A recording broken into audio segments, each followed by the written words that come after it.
So please join me in Gasho. Because not everyone has the same inclinations and interests, the Buddha taught a wide variety of methods to suit different people. So it's wonderful that many different religions exist in the world. Just as one food will not appeal to everybody, it's true that one religion or set of beliefs will not satisfy everyone's needs. All major religious traditions carry basically the same message of love and compassion. The important thing is that they should be part of our daily lives. Namo Amida Butsu, Namandab, Namandab, Namandab.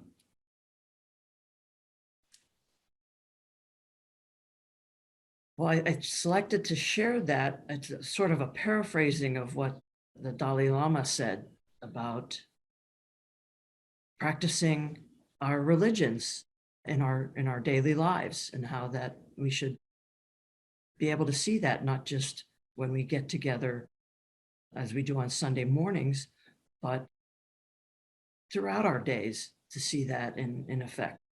So how many of you listened to Miss Sharon's Bodhi Day Dharma Talk last week? Is it a couple hands maybe? Yeah, quite a few. That's great. Well, I really enjoyed hearing about the way her family marked or observed Bodhi Day when she was young, and the thoughts she had about Buddhism and Christmas, and some of the things that she taught us about. So I'd like to build on Ms. Sharon's talk and share with you some things about my own experiences of being in a multi-religious family. Some of you might not know, but I didn't grow up in a Buddhist family. My dad was Russian Orthodox, which is a Christian religion, and my mom is Catholic. And my siblings and I, my two older brothers and younger sister, we were raised going to Mass at Catholic Church and attending Sunday school there. And I remember celebrating Christmas as a young kid. Since we grew up and I lived near Pittsburgh, Pennsylvania, I always hoped for a real white Christmas. And many times we did have snow, and even if it was just flurries, but it was always fun, especially if you had a new sled that you could go and use later that day for Christmas. And I remember watching all the Christmas specials on TV, like Rudolph the Red-Nosed Reindeer, and How the Grinch Stole Christmas, and Frosty the Snowman, and Santa Claus is Coming to Town. Charlie Brown Christmas was always a good one. And I even liked Mr. Magoo's Christmas Carol, which is about Scrooge. And lots of old Christmas movies too would be on TV that time of year. And we would decorate a Christmas tree, and we'd bake and decorate Christmas cookies, and we'd hang our stockings in a row, and we'd cover our house with Christmas lights and listen to Christmas carols. And I remember writing letters to Santa and saying the things that I wanted to receive under the tree. And we would wrap and exchange gifts, and we'd stop all these festivities just long enough to go to church on Christmas morning. And I remember being told that Christmas was all about the birth of baby Jesus. And even if you watched a Charlie Brown Christmas cartoon, even Linus points that out in the cartoon, that's the reason for everything. But it often seemed that the decorations and music and the movies, they really made it seem that Christmas was about shopping and eating and getting presents, especially when I was very young. And I do remember some other things about being a kid and celebrating Christmas. Like every December in Pittsburgh, there was this radio station, in fact, the first commercial radio station in the US, call letters were KDKA, and still are, it still exists. And they would host a fundraiser for Children's Hospital of Pittsburgh.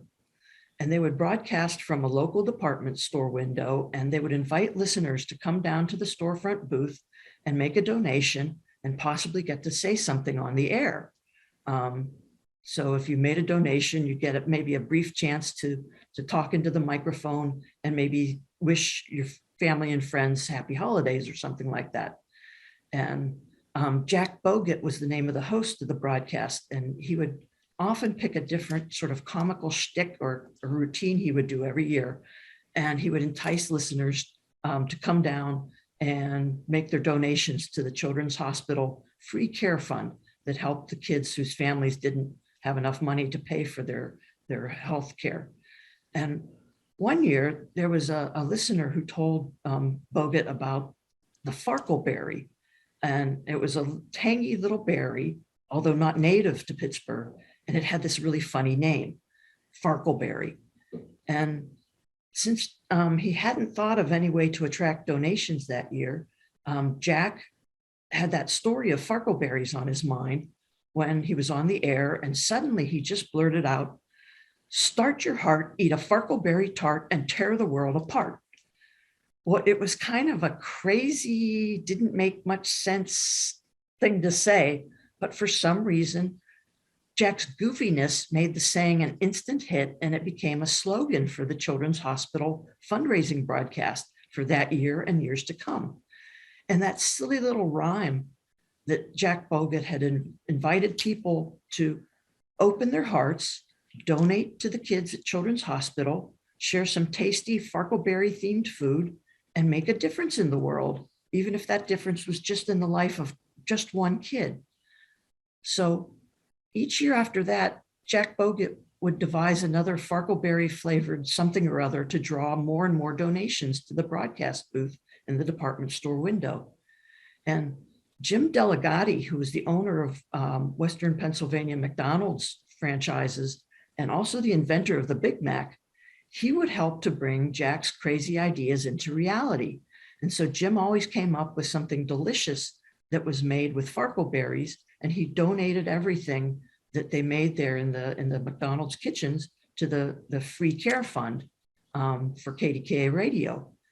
And so in addition to those original farkleberry tarts, there were farkleberry snickerdoodles and farkleberry coffee cake and farkleberry ding-dongs, something called farkleberry brew, which was kind of a spiced coffee, farkleberry frump, which was a silly looking sheet cake cut into little pieces, farkleberry and turkey cookies. I don't know if that was a big hit. Farkleberry pierogies, which are the folded over dumpling kind of things. And of course, just plain farkleberry cookies. And there were even farkleberry songs that were written and performed at the broadcast windows by school groups from around the Pittsburgh area, because everybody wanted to get in on the farkleberry thing.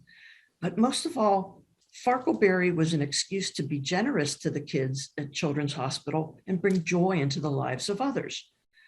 So it wasn't until years later as an adult and as a Buddhist that I realized the real message of farkleberry season, or Christmas as some of you call it, was one of dana, or generous giving. And it was also a message that when we receive so much in our lives through the generosity of others, we should in turn be generous to those who need help. And the season is about generosity and love and compassion toward all others. And, many years have passed since I was a kid, 1 or 2 years, I guess. And my family has grown and changed. So in addition to family members who are Christians and Buddhists, we have several who are of the Jewish faith. So I've stood around the table as family members light the menorah for Hanukkah, and they recite prayers in Hebrew, while you can hear Christmas carols playing softly in the background. And my youngest niece, whose bat mitzvah I attended several years ago, because she's already in college. So she does still go to my mom's house and helps her grandma decorate the Christmas tree every year. Even though that wasn't part of her tradition at home, she takes it as a family tradition. And nobody really minds if I call it the Bodhi tree instead of a Christmas tree. They all get that. And while the words of Christmas carols might tout peace on earth and goodwill to men, the wish for peace and compassion to all isn't just a Christian or specifically Catholic sentiment, because the root of things, we're all celebrating a season of love and compassion, giving, whether it's called Christmas, Hanukkah, Bodhi Day, or farkleberry season. So stringing up the Christmas lights of many colors are not unlike the sparkling jewels of many colors that the sutras describe as being in the Pure Land. And the candles lit on the menorah shine with the light of wisdom and they cut through the darkness of greed and anger and stupidity, just like the candles on our onaijin or at our Homo Butsudans do. So while my family members might practice different rituals and seem to be on different paths, as the Buddha said, there's 84,000 Dharmagates or paths to awakening. And I like to think that our different paths are ones each of us are best suited to, and that we're not all really headed to different places on those paths. And whether we light our path with Christmas lights or a menorah or a simple white candle, we're all sharing in the celebration of generosity, love, and compassion this time of year. So have yourself a merry little farkleberry season and enjoy the joy and love with family and friends. So let's close with Gasho. I believe that the only true religion consists of having a good heart. The 14th Dalai Lama. Namo Amida Butsu. Namanda, Namanda, Namanda, Namanda.